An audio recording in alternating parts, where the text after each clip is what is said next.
where Isak's had his move come across. But for Guehi, we don't know what he's like on a day-to-day basis, what he's been speaking to the manager like, what he's been like around the group and so on. And he's been a captain and he's been very, very professional. You see those sort of like clips to where like he's a bit dissenting of the manager in some ways. But I think he'll be hugely disappointed because I think as a player, from when your head is turned, it's very hard to then turn back and say everything's fine, especially when it's your club that pull you back in. So I think for him, he's not said much. He's just going to carry on business as usual. But if he thought that the Liverpool move was there, I think we're going to see a different Marc Guehi between now and potentially this January transfer window, because now there could be a hint of resentment towards his employer in Crystal Palace. And I think it's in some ways a shame that it didn't work out for him. But then also, I couldn't see him starting week in, week out for Liverpool. I didn't see it. So maybe in some ways this could be a beneficial thing for him in the year leading up to a World Cup, yes. But to be playing for a club like Liverpool, who will be going for a Premier League title, who will be playing in the Champions League, who will be attempting to win everything that they possibly can, I think for him to get a chance to elevate himself to that level would have been great for him. But unfortunately, Crystal Palace decided otherwise. I heard so many reports that it was done. He'd done his medical. I heard all of these things. All your sources? All my sources, Dan, yes. And then all of a sudden it was, well, it's off. They'll let him go. So, yeah, I'm absolutely gutted. Had this gone through, it would have been the perfect window. I mean, he just wouldn't have gotten any better. But it didn't. And, you know, I guess Guehi's shown others that this is how you do it and this is how you deal with it. And I'm a little bit like Nedum, that when you think you're going, and then all of a sudden at the last second the rug's pulled away from you, that's a tough one. That's going to be a test of what this guy's made of, and we will see what he's made of. And I would suggest that you'll probably see the same Guehi between now and January. Right. Because I think Liverpool will be back in January.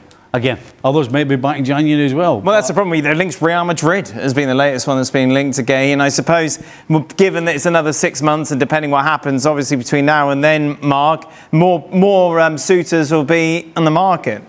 Yeah, but Marc Guehi made it pretty clear to Crystal Palace all through the summer that the only club that he was prepared to leave for was Liverpool. So he was more than happy to run his contract down and leave as a free agent next summer. So it might not move in January. He might decide that the best thing for him is to stay at Palace until the summer and move as a free agent, like, you know, Trent Alexander-Arnold did last year at Liverpool. So, you know, Liverpool might have other priorities in January. They might decide that, you know, Konate is okay for the rest of the season. Obviously, it looks like Konate's situation with this contract is similar to Guehi.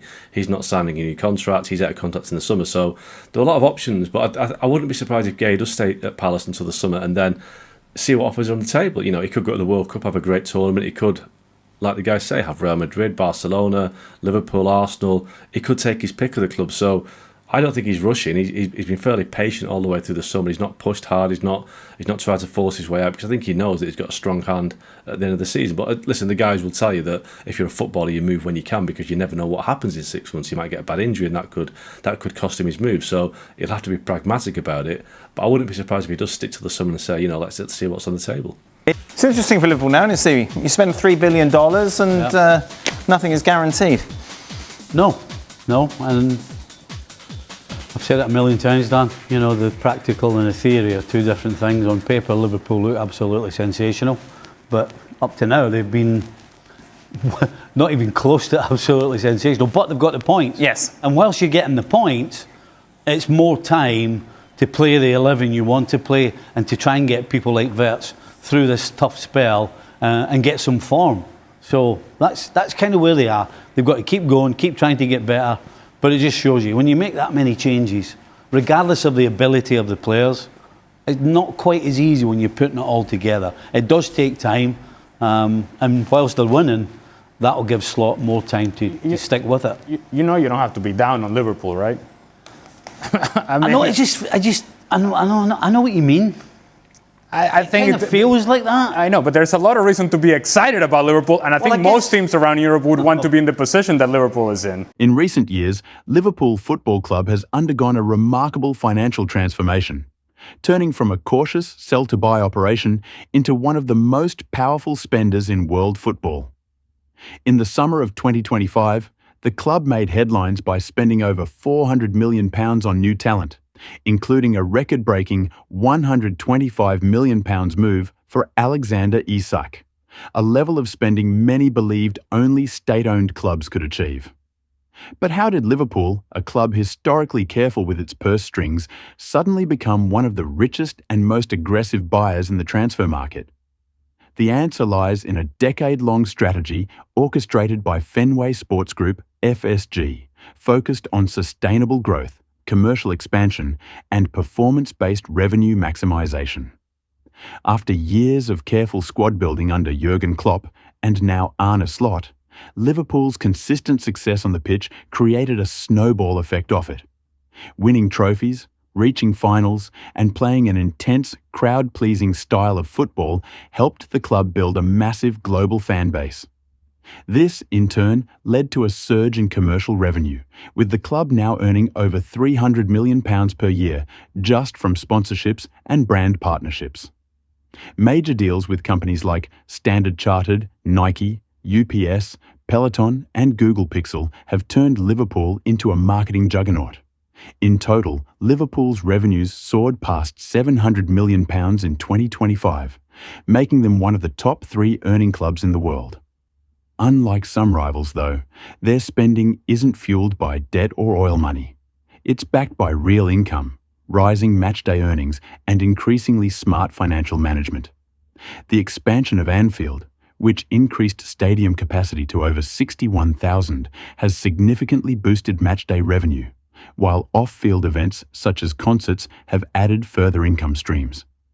The club also posts strong merchandising figures worldwide, thanks to the enduring popularity of its brand and players.